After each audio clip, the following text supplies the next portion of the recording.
A reportagem falou aí em adaptação, né? Porque o problema já está aí. O que isso significa na prática, no caso especialmente dos municípios? Eu acho que da sociedade como um todo, quer dizer, com a mudança do clima, nós vamos ter que nos preparar para enfrentar isso, em todos os campos. Na agricultura, por exemplo, em algumas áreas não chove e em outras áreas nós vamos ter muita chuva.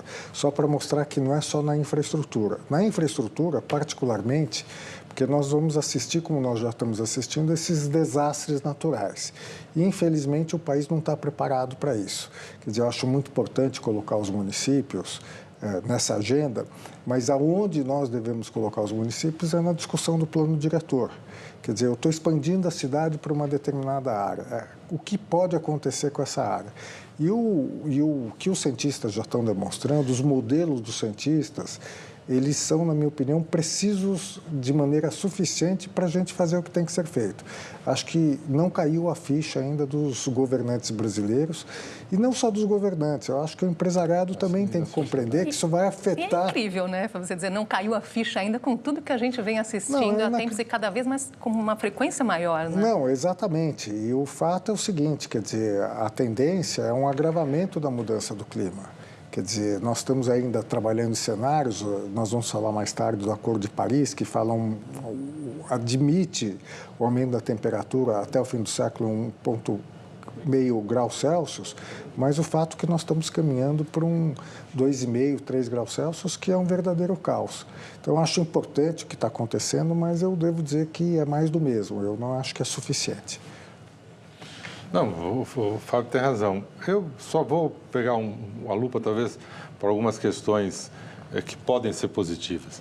Na questão das cidades, além do plano diretor, particularmente as cidades maiores, elas podem tomar determinadas atitudes que ajudam nessa questão. Algumas cidades europeias já fazem isso. Não é?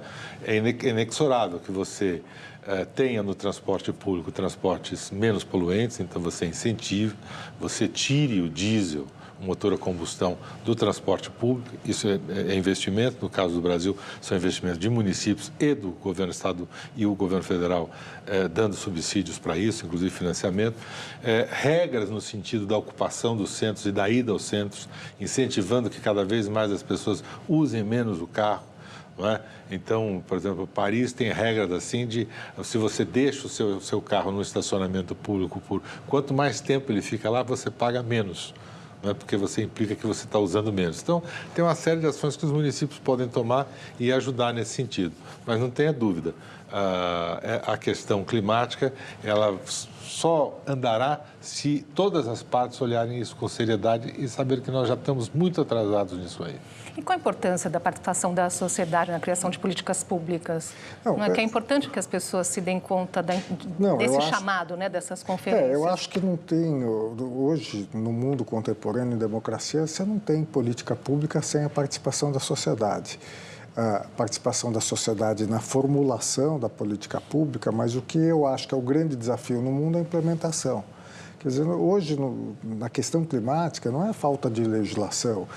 Primeiro, eu acho que, do ponto de vista do poder público, não acho que as instituições estão preparadas para a mudança do clima. Se eu pegar as secretarias de meio ambiente, estaduais, municipais, nós vamos ver que não tem gente capacitada para isso, porque elas foram formuladas e desenhadas numa época que a mudança do clima ou não era vista como é vista hoje ou era simplesmente negligenciada.